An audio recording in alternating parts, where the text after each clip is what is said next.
It'll be about 9 years here this year that I've been working with this technology.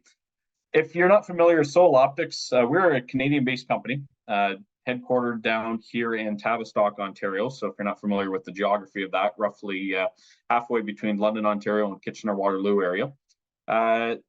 Ourselves, we were incorporated as SoilOptix, if you will, back in 2017, previously known as Practical Precision. We focused mainly on Trimble precision ag technologies like Green Seeker.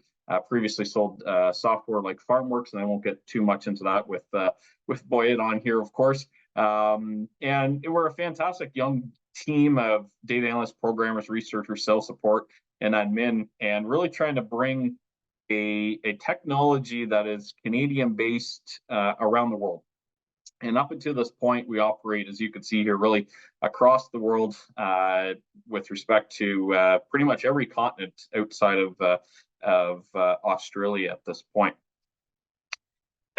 So before I kind of dive into sort of soil mapping, I like to always take sort of a step back and look at defining what we look at as precision agriculture, because there's many definitions that you can look at that. There's many facets, of course, to precision ag.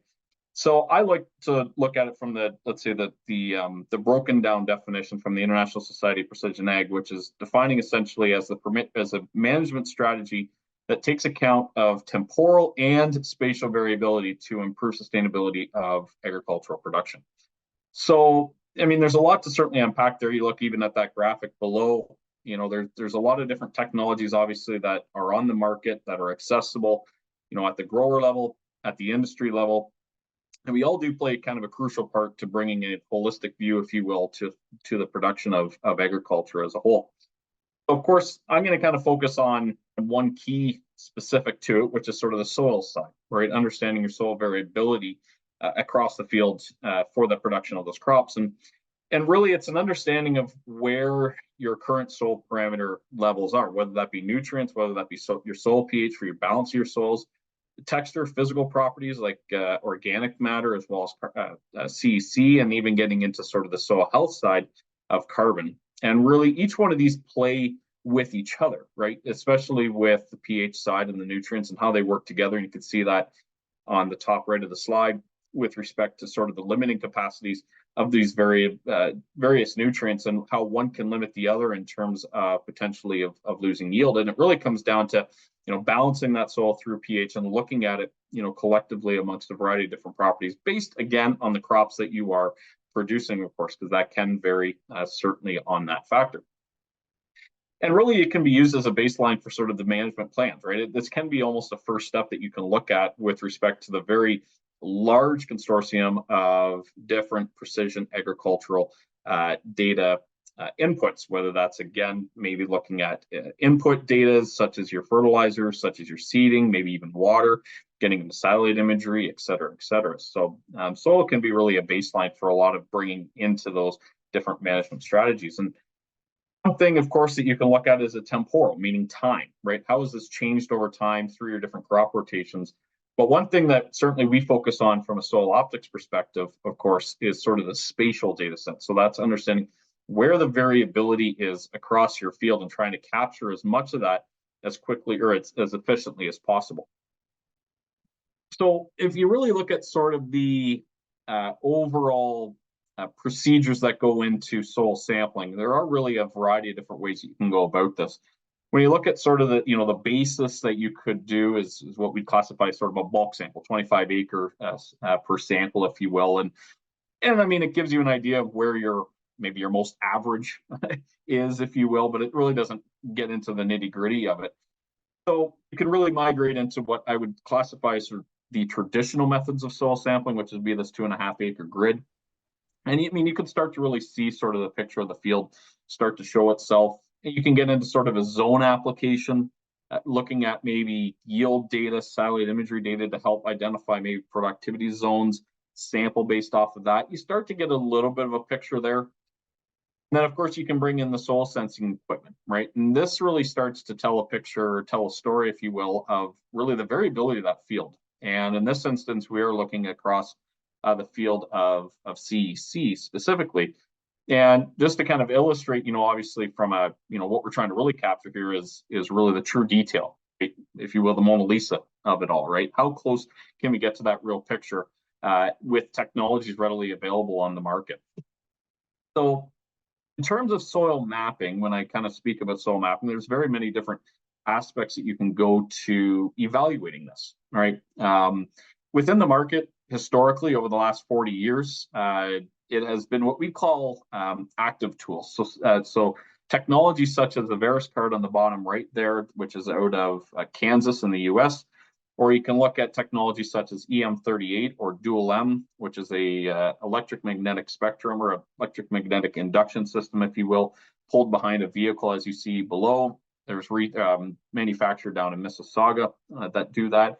There are a few other technologies now in the market that have these systems that are mounted above the ground, and really they're looked at as more or less zone mapping tools. So kind of going back to the previous slide and identifying enough of a spatial pattern, but then kind of breaking it into various zones across the field and treating all those properties across the same zone. What we do with SoilOptix is looking at what's classified as a gamma ray spectrometer. And not to really dive into the weeds of the science behind it, because I've only got a short amount of time. But essentially, we're looking at very similar patterns as to the other technologies in terms of the soil variability. But what we can do is utilize this technology to actually capture the ability to model various nutrients as well, and give sort of that independency of a property to property basis, so we can really go there out to the field and be strategic on the management that is taking place. So you can see here a little bit more of a close-up, if you will, of the sensor. It's mounted to roughly about 2 feet above the ground, typically on some sort of vehicle you want to take across the field. And what's kind of cool about this technology is the ability to really capture data really at any time of the year, as long as it's not raining, as long as we're not going within sort of about more than about 4 to 5 inches of light snow, which based on this winter has been pretty much, you can pretty much get into any field at this time of the year. And again, really in different cropping systems, whether that be orchard environments like in the top left, that's just down our way here around Waterloo, or even getting into equipment mounted or field mounted equipment, looking at, let's say, a combine in that instance. So various field conditions, various ways of building this data, which is really kind of the flexibility of getting into the field in the different cropping systems. And one of the kind of key components to this is not only the sensor data, but it's also still pulling physical samples from your field. So it's looking at identifying the variability of your field. And in this slide here, you can basically look at sort of the red areas of being a little bit heavier textured soils, and the blue areas being a little bit lighter. Right. So clays to sands, if you will, or even just more clay to less clay, if you're dealing with maybe a clay loam field collectively across that field. There's definitely still going to be differences spatially, of course, across that area. But what we're going to do is we're actually going to pull still soil samples, maintaining the standard depth of about 6 to 8 inches, still pulling the soil, sending it to the lab that you typically work with. We're roughly pulling out about an 8-acre ratio. So if you're looking at a 100-acre field, about 12 samples.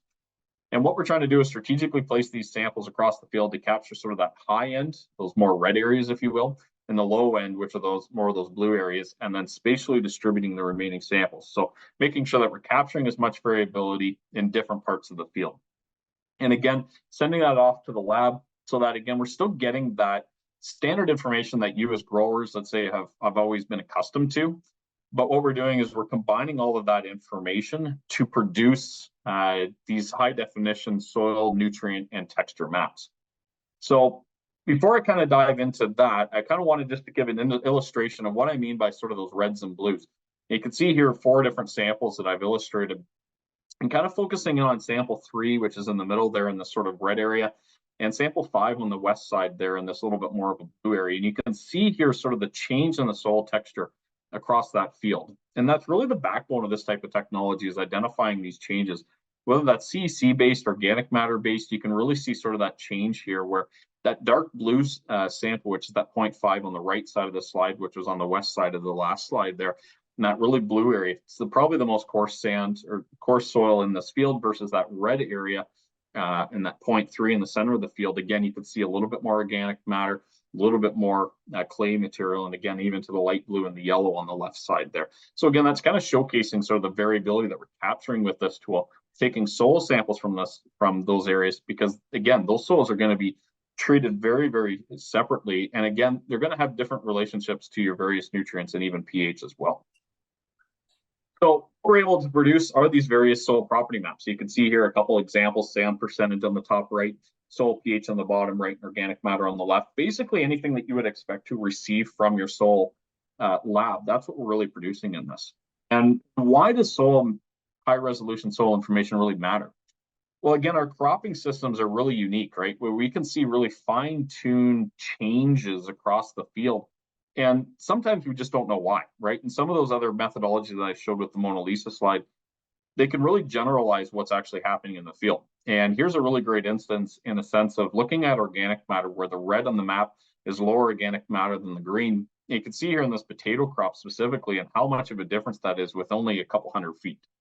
Right. And so it's definitely looking at this from a different management perspective of, again, this is organic matter. What other properties could be used to, again, bringing that crop back to what we're seeing in that higher organic matter area. And you can see the die-off on the potatoes there on the bottom right.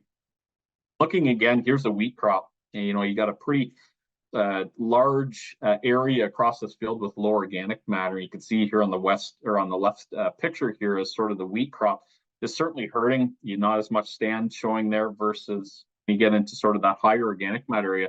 Look at that, right? That's what we all love to see. Certainly in when we get into April and May of this year, is that wheat crop's really coming up.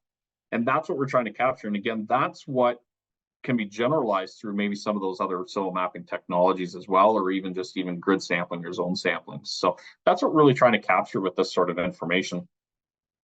So in terms of the utilization of this technology, though, that's one piece is, looking at it from, okay, how's my crop responding to what I'm seeing with respect to maybe my soils, whether that's texture driven, organic matter driven, CEC driven. But of course, the creme of the crop is being able to actually utilize this information to apply it there in the field. All right. So technologies such as variable rate application, whether that's looking at fertilizer, so potash and MAP, maybe amendments such as lime, whether that's calcitic or dolomitic, depending on maybe your distribution of calcium and magnesium, of course. Getting into spot-specific litter or organic material. I mean, there's a whole movement within the biochar sphere as well, and looking at maybe there's an organic matter application here in applying, let's say, that biochar based on that. Variable rate seeding, that's something that we're starting to see a little bit more each year, is a bit more growth in the application of maybe some of the texture related maps that we provide in let's say doing variable rate seeding to maximize the productivity zones that you have across the field.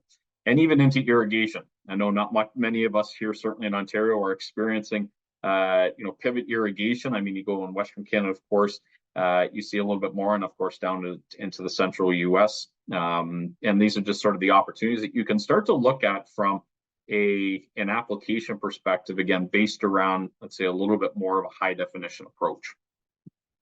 So in terms of what that really looks like out there in the field, and here's a few examples over the next few slides of what this really looks like from an application perspective. So looking here at a variable rate phosphorus application, and we're going anywhere between 0 to 162 pounds an acre, on average about 53 pounds to the acre. But what's kind of unique on this is about 25 acres of this field is at zero rate. And this field roughly be probably about, I'm going to guess roughly about 160, 180 acres. So it's a good sized field for sure. And I mean, this is sort of, you can see the really finite details in those grids, if you will. That's an application grid in the field there. And how much we're actually capturing that sort of zero rate. And a lot of these areas, if you can't see my mouse, but I'm just kind of in the middle there, some of those areas would be really sort of generalized through some other approaches. So we're, looking at what I would say optimizing inputs, right? Making sure that we're putting those inputs where they're going to get the best bang for the buck, right? Putting dollars where they make sense. But it's also ensuring that we're trying to capture as much of that variability in the field. So again, this is a variable rate phosphorus. Look at the exact same field, and here's the variable rate potash application. So 0 to 200 pounds to the acre, on average about 100 pounds, and 11 acres at zero rate. And the last time I actually showed this slide to a class at Ridgetown down here, and someone had a fantastic question of, okay, why are they different, right? And this is sort of the power of utilizing this type of technology with the soil samples, as it gives us sort of the independency of these individual properties, right? Because the same trends don't always exist with your phosphorus as they do with your potash, or even your pH, or even your textures to a degree. So it's giving that independency. So we're actually going out there and spot applying, steering this crop to what the soil is ultimately telling us, right? So that we can really get as balanced a crop as possible, and as a productive a crop as possible as well. Here's just an application around sort of the variable rate liming side, on average about 3,000 pounds to the acre there, and you can see roughly about 56 acres, just shy of 56 acres at about 500 pounds there. So I mean, just sort of doing that maintain there, but we're really hyping it up at about 5,500 pounds on 70 acres on this field. And again, just looking at sort of the density of sort of that application and sort of those various areas to really bring up that pH in some of those spots.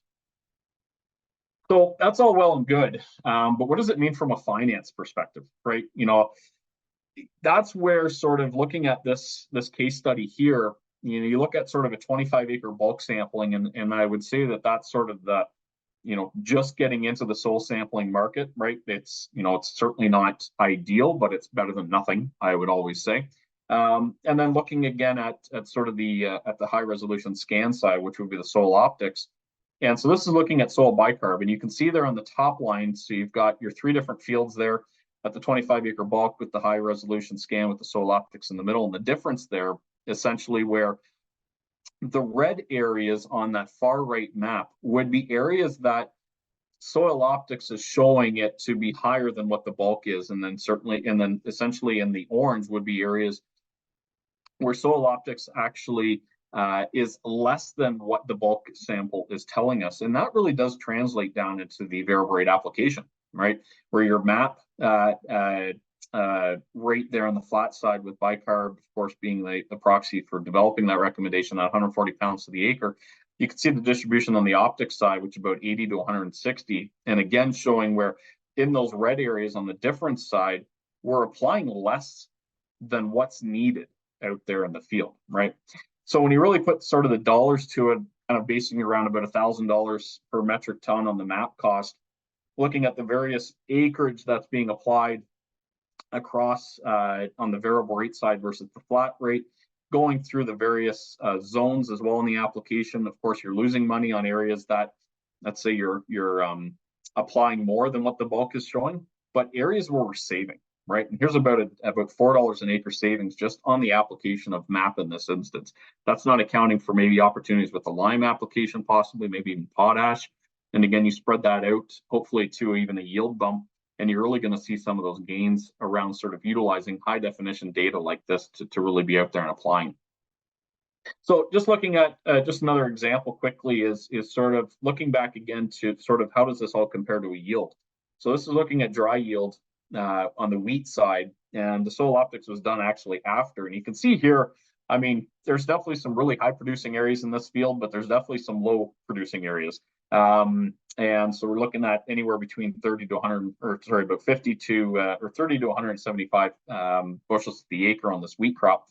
You look at the K-MEG ratio, and this is site specific. So this is sort of kind of similar to grid sampling, but being more strategic on where they're being pulled in the field based on other factors. You can see here some general trends that are actually matching up.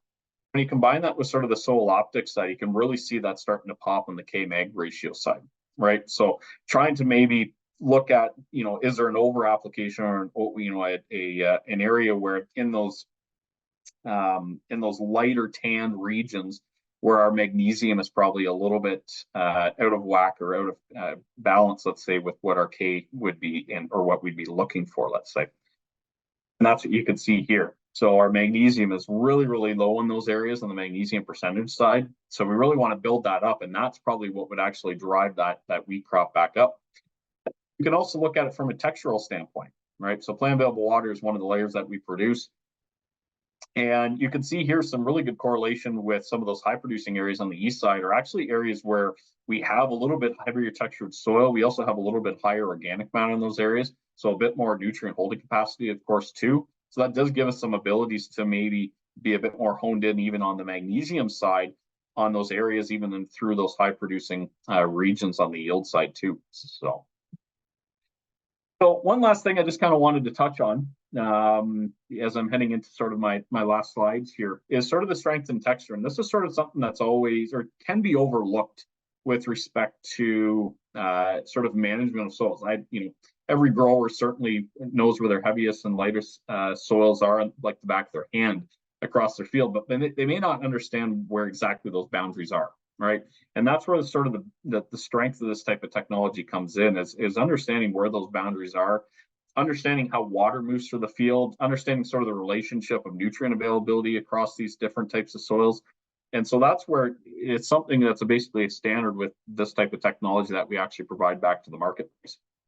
Why it's so important is, again, when you look at sort of this really finite region of sand percentage, roughly about 68%, you can see the bean crop is it's good shape. This is in Manitoba. This is on a potato field. So, I mean, they're not looking for super high yields. It's more or less just a rotational crop within the potato rotation. But at the same time, there's different ways to manage this, especially when you go about 150 feet to the east into this little vein of higher sands, and all of a sudden you can see that soybean crop is really hurting, right? I mean, 75% sand, not much you can do, obviously, from a texture standpoint, but can you manage your nutrients and your fertility practices slightly different because of that, right? Are there different ways to attack this? Because again, this is probably more driven by texture and water holding capacity than anything else. And there could be different ways to sort of achieve that, or at least look at or evaluate this.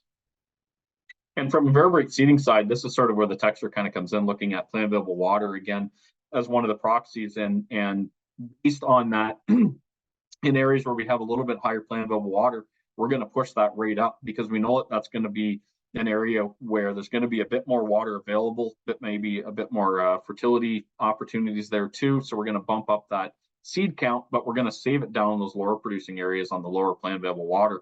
So again, we're not wasting sort of seed optimization in those areas too. And on this field, we saw about this is an older field back, I think about 2014 or 15, but we saw about a 7% yield bump on this field, on this crop specifically. Doesn't work for every field, of course. I think there's other mitigating factors, but again, it's something that can certainly be evaluated as an opportunity with this type of technology, of course, too. So just to kind of wrap up my discussion here, one of the big things is, what are some other opportunities that you can get with this type of technology? And I mean, this is sort of the open-ended question based around, again, bringing in other components of the precision ag atmosphere or network, if you will. Again, satellite imagery, right? Looking at NDVI, or the normalized difference vegetative index, and looking at in-season trends on that side, right? So looking at disease management. This on the right side is looking at club root risk based on essentially a variety of different factors that are provided through the SoilOptix technology, and being able to really essentially change that based on the balance of pH and adjusting your calcium and magnesium ratios, and really trying to bring up that risk of that disease within a canola crop through essentially even just one season, right? So other opportunities, vertebrate fungicide, I know has been quite heavily invested in terms of the research down here in Southern Ontario with a couple of our partners. And even sort of a potential is even fumigation, right, within potatoes, right? Looking at texture, looking at the pest pressures, if you will, within those crops too. So I always like to say that, this type of technology, because again, we're bringing in sort of high definition information into an atmosphere or a system such as precision ag with so much high definition data to begin with.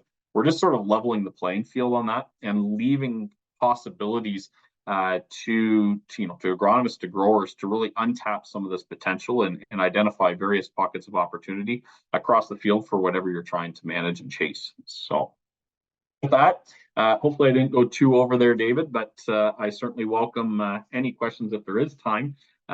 Even in the chat, I'll stay on here for certainly the next half hour and can answer questions through the chat as well. But if you would like to get a hold of us, certainly connect with us on our socials, or you can reach out to our office or on our website, or you can certainly check out our provider network that's on there too, and reach out to any providers that may be in your area. So I really thank you for the opportunity today, and yeah, I will pass it back to you, David. Great, thanks so much, Zach. Well, just to, I guess, get people thinking, I guess, Zach, first off, maybe you could cover, just for our audience, the frequency of sampling. Like, what does that look like from a SoilOptix perspective? Like, how often is that done, and what does that look like? Yeah, no, it's a great question. So, real, I would have loved to. I'm always weary of time, so I appreciate certainly asking that question, because it's something that I think can be overlooked. And so essentially with the sensing technology, or when you map, we don't have to remap a field for roughly about 8 to 10 years in typical conventional agriculture, if you will. But what we could do is those original sample points that I had shown in my slides, where we pulled those samples in that field, what we could do is we can go back to those soil samples every 3-4 years, or whatever soil sampling schedule you typically want to work with. I would say majority of certainly Ontario in a conventional corn, soy, wheat rotation. So every 3 years, you'd go back out to those soil samples, just pull new samples, send them off to the lab, and we would actually update the fertility data directly with those new samples, utilizing that original survey data. So again, there's definitely a cost savings that comes with that too on the grower side, which is nice, so that you can utilize certainly that sensor data for what I like to think on, again, 3-year sampling rotation, year 1, 3, 6, and then a remap on year 9. So you can basically get 3 samples off of one mapping. So, and what we started to see even is just because, again, and some of the opportunities with really balancing out the soils, I would say the number one use of this technology in Ontario is chasing lime application, chasing that balance, and then going after the low-hanging fruit on the fertility side. If that's chasing phosphorus, if that's chasing potash, maybe looking at other opportunities with maybe some of your micronutrients, etc. But what we're starting to see is definitely just an increase in the balance of those soils, and just being more in that year 3 or year 6 is more or less just spot applying, right? Because we've really kind of brought up all the bottom end, brought down the top end, and we're just more or less maintaining at that point, right? And again, we're trying to present a more balanced approach to sort of production agriculture, if you will. So we have one question here from John.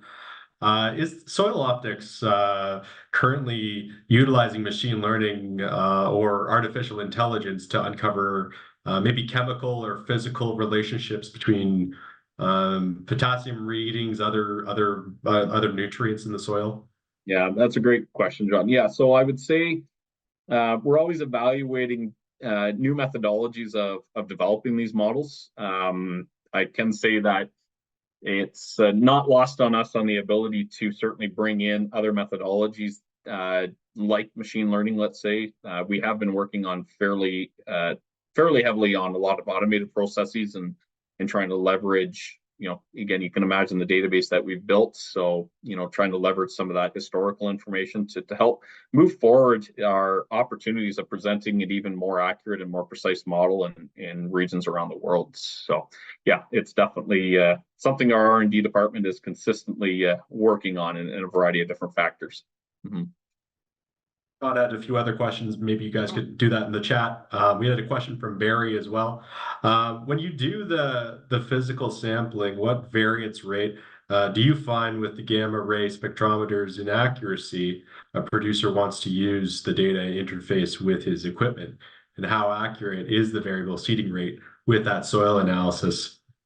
Yeah, it's a good question, Barry. Fairly loaded question, certainly. I mean, this is sort of what I'll say is one of the big things that I'm always a big proponent of is ensuring that you maintain the same lab that you've always worked with, right? Not to get too heavy into the weeds, but if you start to deviate a little bit from chasing labs, you will start to see, I think, some differences, just even minor, right? But again, it could start to bring in sort of that variance that you're discussing there, Barry, potentially.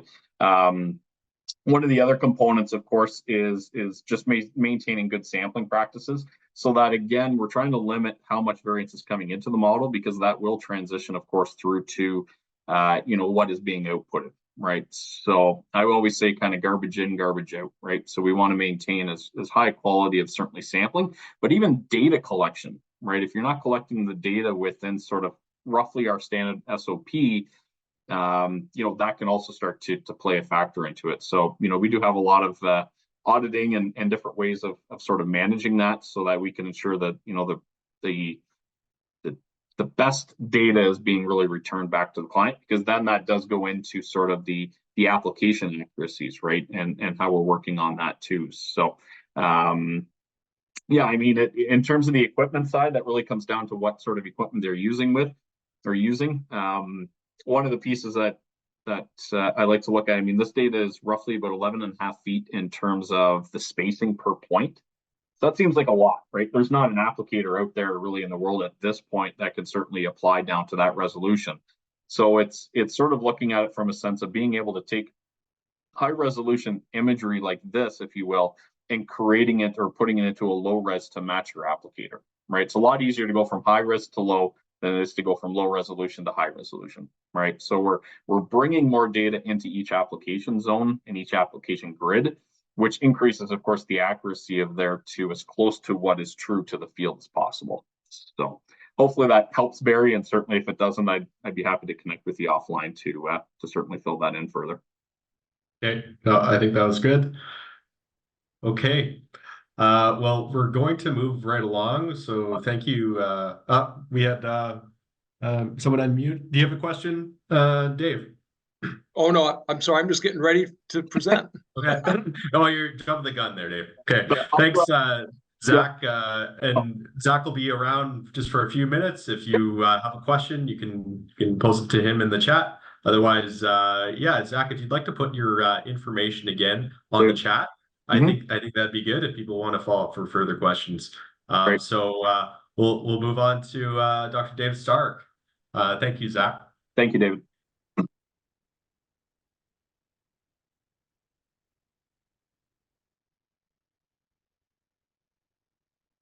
Okay, so you see the slideshow, okay, Dave?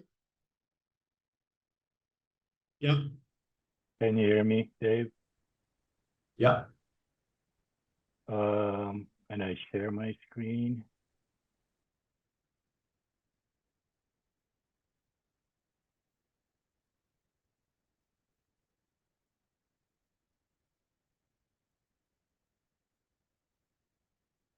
Try it now, Boyet. I'm sorry? You can try it now. Okay. Let me try it. Okay. There you go. There.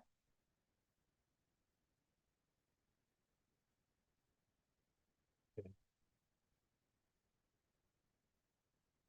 Second.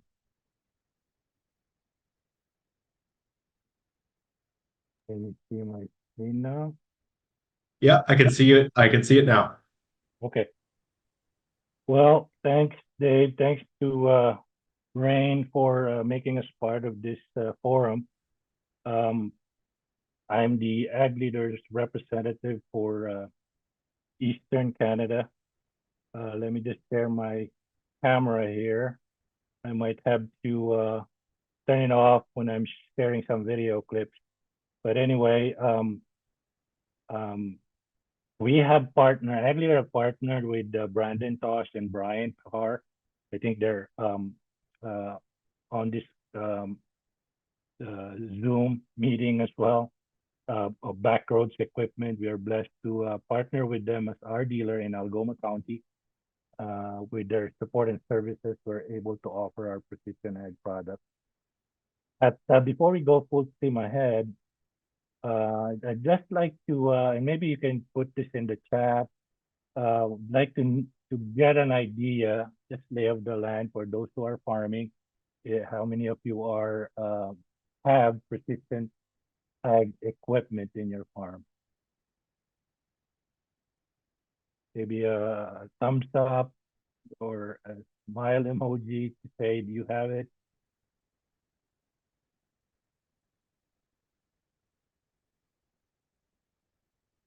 or no? I don't see anything. Dave, It's Alf Roberts here. I don't have any on my own farm, but I do work for a guy that does use GPS controlled equipment. okay. Well, I just wanted to see, if anyone has any experience in the precision ag equipment. And the reason I asked that, I've been with Ag Leader for 9 years. This is my 10th year. Ag Leader has been in the market for 32 years. And through those years, these are the most common benefits we hear from growers. And I for one, have experienced this in my 9 years.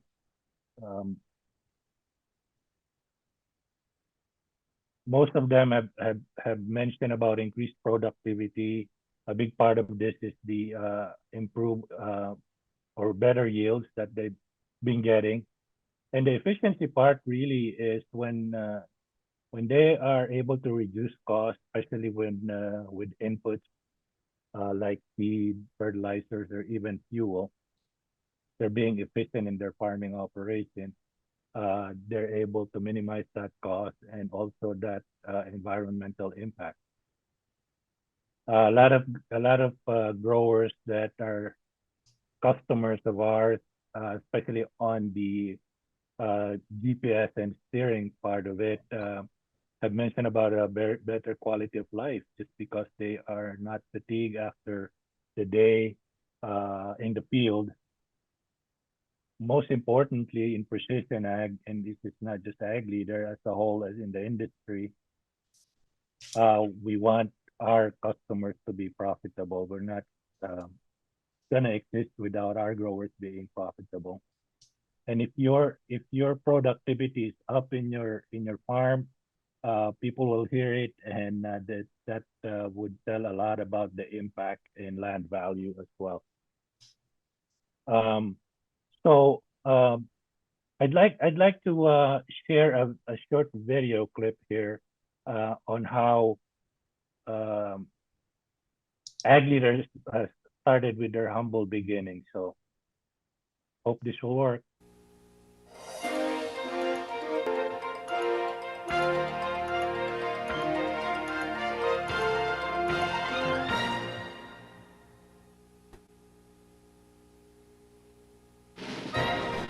Introducing the Yield Monitor 2000 from Ag Leader Technology. Since its debut in 1992, the Yield Monitor 2000 has opened up a whole new aspect of agriculture. Some call it precision farming. Some call it site-specific management. We call it innovation. So it's pretty much dated video, but we use that to show that we started in 1992 as a company. And it mentioned innovation. So we started precision farming basically when the owner of Ag Leader discovered the Yield Monitor 2000 in 1992. And really the growth accelerated even more after the 2004 introduction of the third generation display. And the reason for that is we're able to use canvas architecture, which allowed us to create highly modular systems. And moving from 2005, we rapidly expanded our product line by providing control for sprayers, dry spreaders, planters, steering, and tile plows, even tile plows. So our fourth generation display is called the Integra and the Versa. We introduced Compass as an entry-level guidance at that time in 2013, and the ability to add on auto steer later on. And 2015, we introduced our in-command display.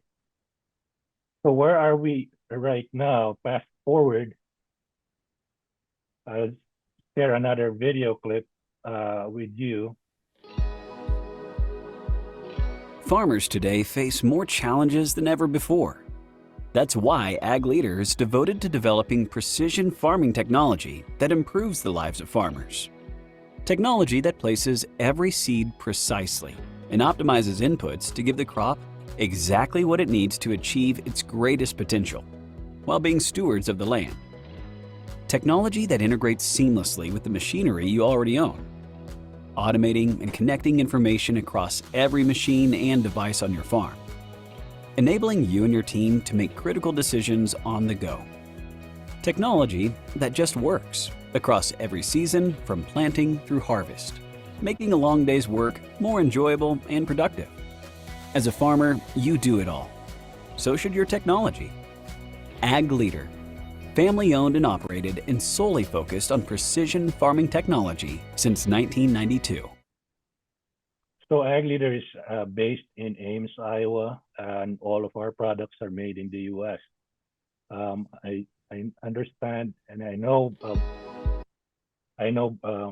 Brandon and Brian has been to our facility, and maybe you can tell a little bit about your experience, Brandon and Brian, what you saw, the culture and the company.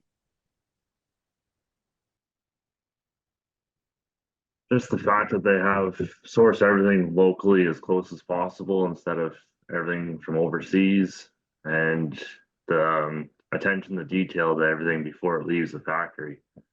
It was a huge eye opener when we were there. Yeah, man. The commitment to supporting their older stuff instead of their new. It's not just holding on to the, oh, just buy new, that they support their stuff. Like Brandon said, the commitment to the products they support, the products that they have, the amount of attention they put into dealing with every problem they come up against. Thanks, guys.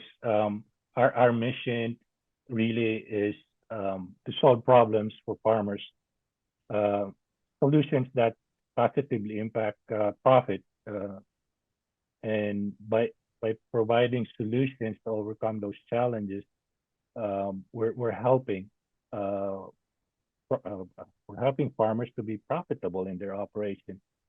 We want to keep it simple as well. As you know, technology is really of limited value if the user can figure it out. So generally, if it's simple, easy to use, user friendly, technology is key when it's time to get the job done. So for the interest of time, we just have to focus on a few product lines really. We offer, again, solutions, full farm solutions for all seasons, from GPS guidance and steering to planting, crop care application. We started with yield monitoring. I heard about tile drainage a while ago, so we do water management and data management as well. But we want to focus on GPS and steering, crop care, and yield monitoring for this presentation. What's in the heart of it all, that's why we are able to do this all across the operation, is because of our display, and coupled with our cloud-based Agfinity platform, the displays work together to connect all machines, displays, devices, even mobile devices with information from across the farm. So you can get access to your map, your information through your phone or to your tablet. So just wanted to let you know that in 2019, farmers across the U.S., they submitted more than 3,000 reviews of precision farming products to Precision Ag Review. There were 5 products with the highest overall rating based on a star rating of 5. That includes cost, ease of use, value, and support. And we are very blessed to achieve the #1 product among the 5. So that just tells you the testament of how good our in-command is for our users. So GPS and steering. Why focus on GPS? Basically, it's required for all operations, and it's important to understand it. Steering is a close second, since most growers would want, in my experience, some sort of form of assisted or automated steering later on. There are two variables that affect correction selection, and these are pass-to-pass accuracy and repeatability. So what that means is pass-to-pass is defined as an expected accuracy within approximately 15 minutes. And repeatability refers to the accuracy beyond that 15 minutes and a year to year. So AgLeader works with a company which is actually here in Canada. The company is called Novotel, and they're based out of Calgary. And they supply us with their GPS receivers and the GPS correction. And they call it TerraStar. So there are three levels of correction. One is the 6 to 8 inch. You might be familiar with WAS. That's the free correction. TerraStar offers TerraStar L, the true 6 to 8 inch, and convergence to get the satellite is quicker than the WAS without the subscription. The next level is the 1 to 2 inches, and I've heard they call it TerraStar C Pro, and I heard from customers that at times it's really 1 inch, so really, really accurate. And the third one, which is the highest accuracy, would be the RTK, or they call it the RTK in the sky, TerraStar X. So this is sub-inch accuracy, very fast convergence to get the satellite 1 minute or less. Now, TerraStar X is not offered in Canada. In this map, you can see there's a bit of coverage east of Michigan, up to maybe part of Kingston. And I know some folks in Mount Forest area where they can get the TerraStar X coverage. So they're working really hard. But for now, to get a sub-inch accuracy, you have to work with the dealer who can provide encrypt correction through cellular service. So I'd like to present the three options we have. The GPS 7000 is a cost-friendly receiver used for general mapping. You can use this for assisted steering, section control.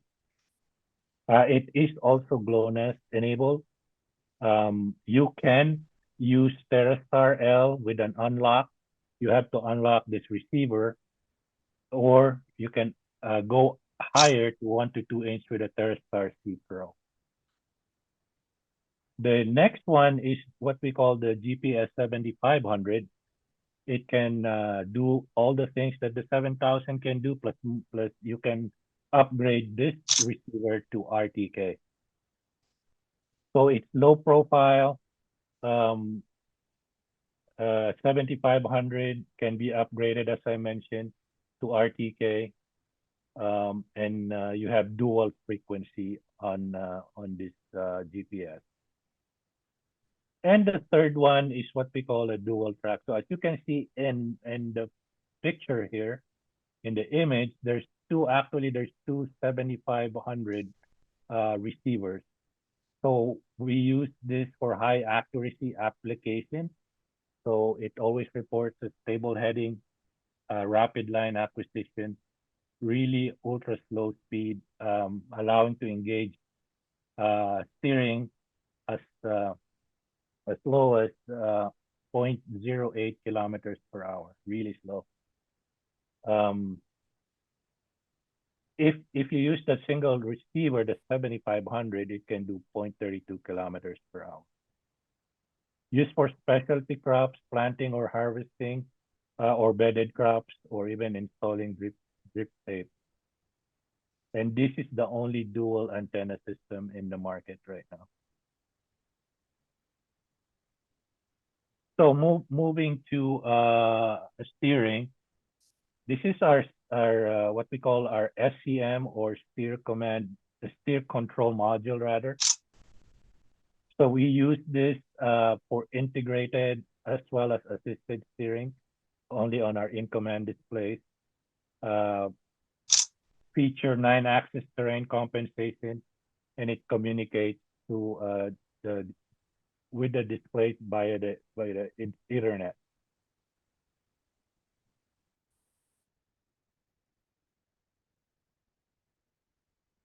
So the Z2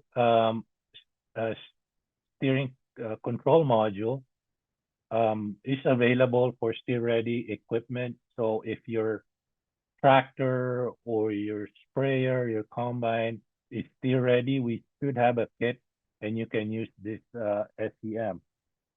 If you still want to have hydraulic steering and it's not steer-ready, we can supply the steering valve. And Brandon and Brian can help you with the install on this and service. For integrated steering, the 7500 is the only one that can work, and the dual track as well, but it won't work on the assisted steering, or on the GPS 7000. You can only use the 7500 for integrated steering. This is a bestseller right now for us, assisted steering, which is what we call steady steer. A lot of older tractors have been putting this in their system. It's compatible with any receiver. So if you have a receiver already, we can definitely use steady steer. The nice thing about this is the detachable motor drive unit, and it's a brushless motor. So you easily movable from one equipment to the next.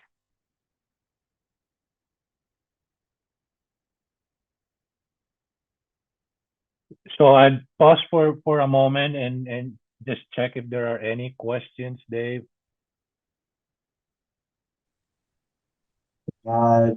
Not as of yet. Okay. So you can keep going, Boyet. Thank you. So let me move on to yield monitoring, where we started the Ag Leader as a company.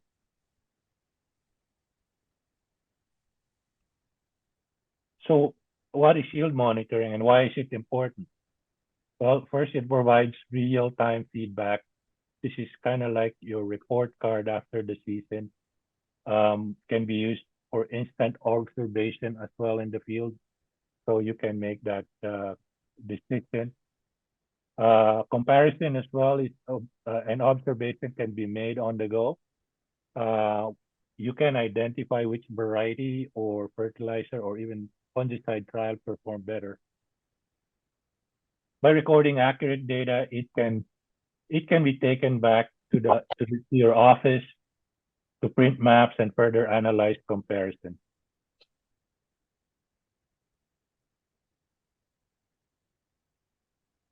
So,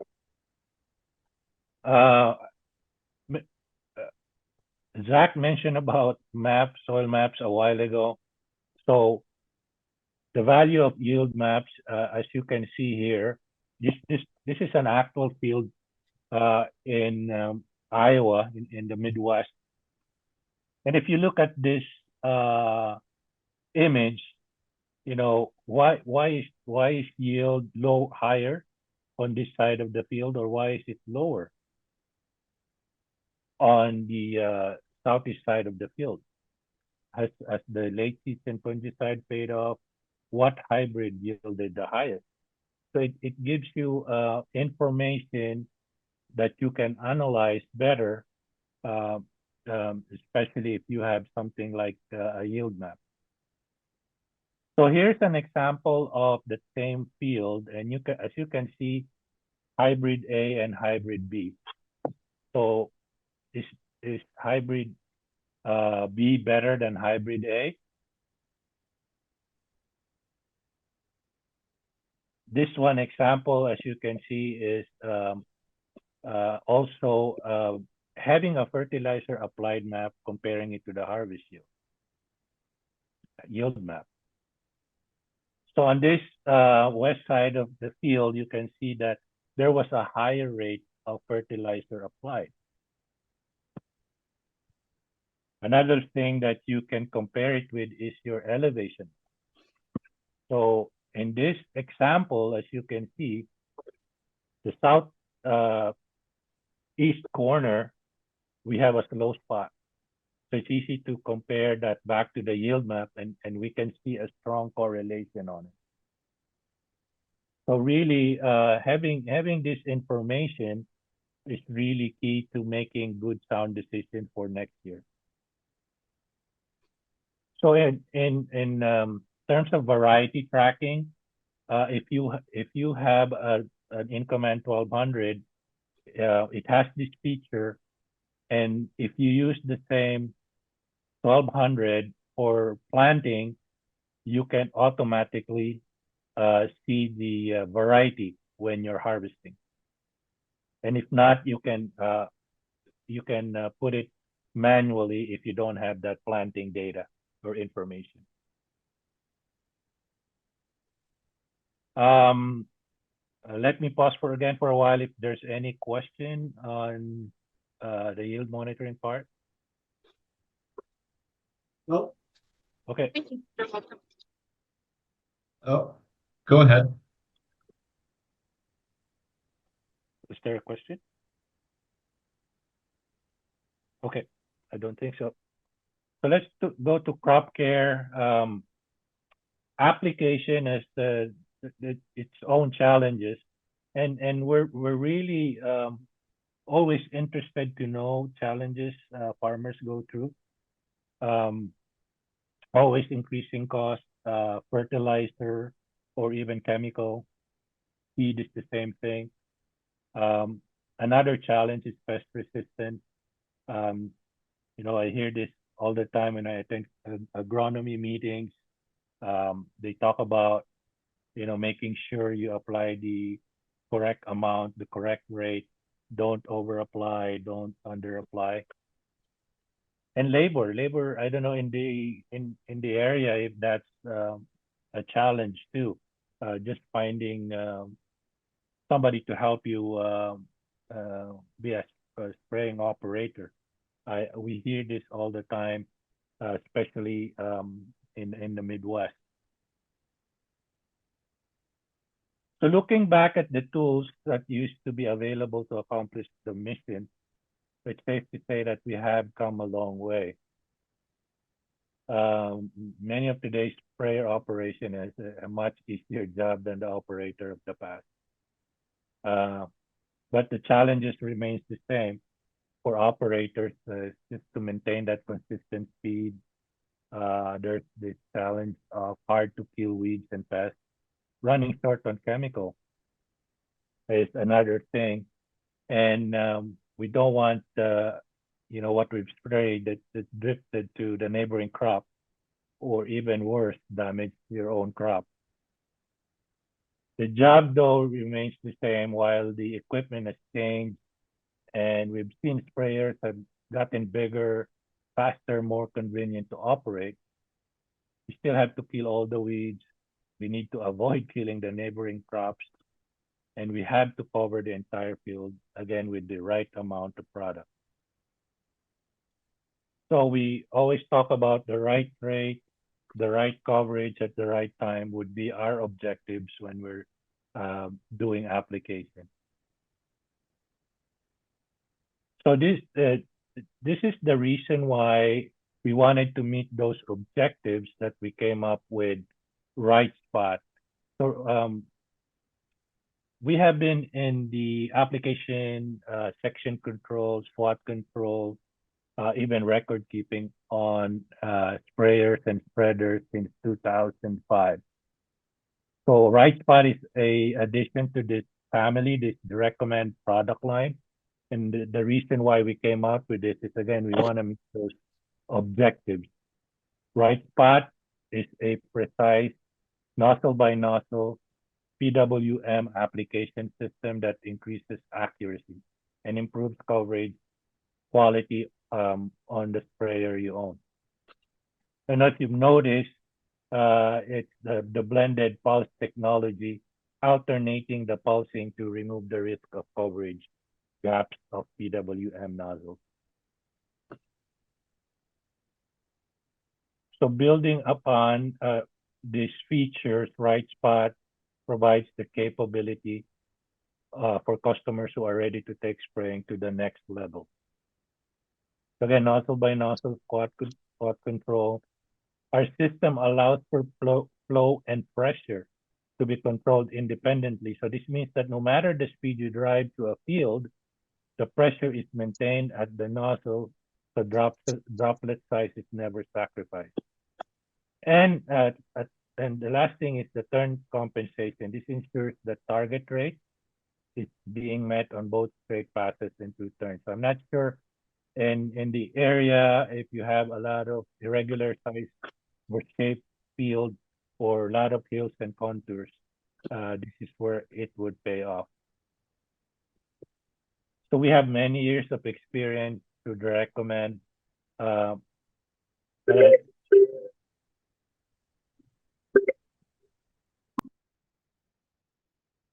Can you hear me?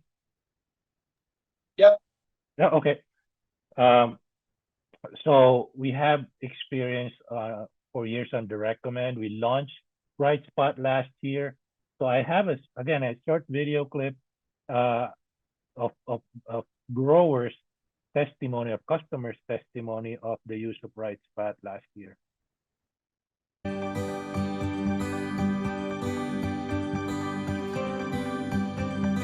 The Right Spot system and Ag Leader's guidance systems have really made things simpler and easier when it comes to an operating standpoint with the machine. Ag Leader has always done a really good job at making things that are user-friendly and work really well on all brands of equipment. And so I think that Right Spot will be a good fit for sprayers that do not have a PWM system. Dad was the first one that was actually able to use it, and within the first few hours of running it, he called and told me that he didn't believe that it was working correctly. Well, I started digging into that a little deeper. He was worried with the amount of spray that he had left in the tank. I explained to him that since we have individual nozzle control, it's not going to take near as much spray as what it did. It's going to save us, quickly. And after he'd sprayed 3, 4, 5 fields, it didn't take long for him to realize that. We have indrows and waterways that are not straight. And so the turn compensation is really great for that, especially on a 120-foot boom, because that outside edge is really going faster than the inside. So it compensates for you. It gives you the flexibility to set your pressure, have that nozzle by nozzle control. You can set different application rates. So, if you're an applicator, Right Spot could help. We consider ourselves very high tech, and we're always trying to save inputs wherever we can. And I think Right Spot really was a no-brainer for getting chemical accuracy on our fields. Using the Ag Leader system has made the process so seamless. It's not what I've always run. I've run other stuff in the past, and over time I have moved to completely Ag Leader. And I think it's a great product. The customer service is great, and everything works well. And I think they've got the best display on the market that's able to integrate with everything that I do on the farm.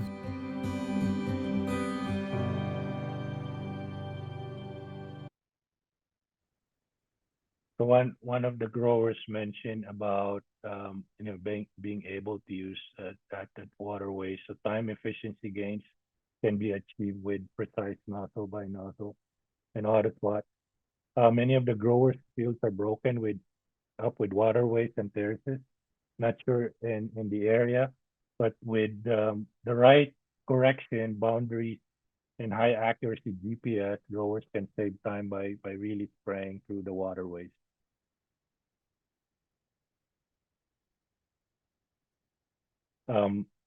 If you have waterways, how many more acres do you think you could spray if you could eliminate the border path? Some people say cutting time to spray the field in half, cover about the half the field area, driving around waterways often at a slower speed, and spray the body, driving over the areas they have already sprayed a second time, covering those acres again. So just quickly, some of the data that we received last year on just how it pays off at $75 per acre cost. There's 3% less overlap, 5% less overlap, and 8% less overlap. So the more you have contours, the more you have irregularly shaped fields, the more benefit to the cost you get. And what's the impact to yield? Better coverage on more acres reduces the opportunities for weed escapes and heat on the field. So the graph show the percentage loss of yield from extreme weed competition. And this was taken from Iowa State University. I think that's my last slide. Hand it over to Brandon and Brian to tell a little bit about how they can support the Ag Leader brand in the area. So I'm Brandon from Backroads Equipment and Repair. We're based out of just outside of Sault Ste. Marie, and we do farm equipment repairs and maintenance. And we are also your local dealer for Ag Leader for sales, installs, service, questions, anything to do with any product. We're here in the area to support you.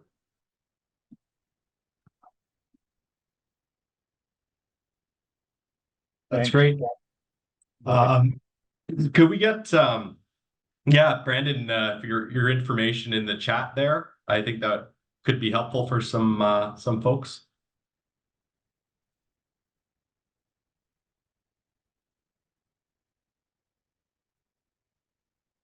Okay. And Boyet, you're okay for a few questions? Yes, go ahead.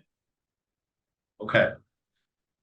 Well, once people can maybe think about questions and add them to the chat there. And our region, we really have sporadic cell phone coverage and LTE coverage. Does that matter at all with any connectivity of with Ag Leader's products, or are things just slower than they should be? Any comment on that? Yes, it does have an impact, Dave, on if you're using RTK correction. The cell service is important.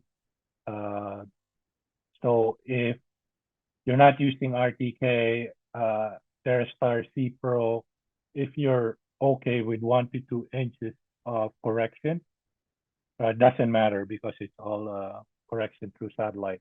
It will matter if it's RTK, N-trip RTK, because you have to have a cell service provider to do that. So if it's spotty, you can definitely lose the signal. Okay. And we heard from SoilOptix like earlier within the presentations. Is there some compatibility with that type of platform in soil mapping with Ag Leader? Absolutely. So we also have SMS software. That's a desktop software where we can do more analysis and laying of different maps that I've mentioned and analysis. We also can come up with, soil sampling data is really important, especially when you're creating prescription. Variable rate application was mentioned by Zach. So our software can do prescription as well with your data on harvest, soil sampling, mention about elevation, everything we can lay that.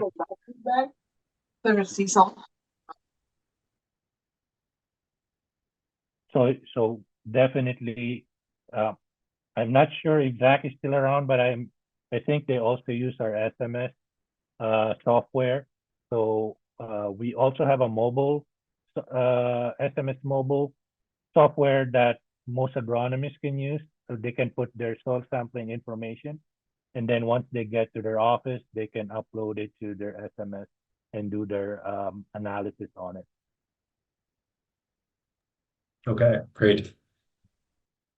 Yeah, I hear quite a lot from farmers of how much the GPS really helps with fatigue, but what brought it home to me this year is that it's also really helping people who are overcoming injuries, and where the auto steer could really be a lifesaver with someone recovering like from a shoulder injury or a surgery.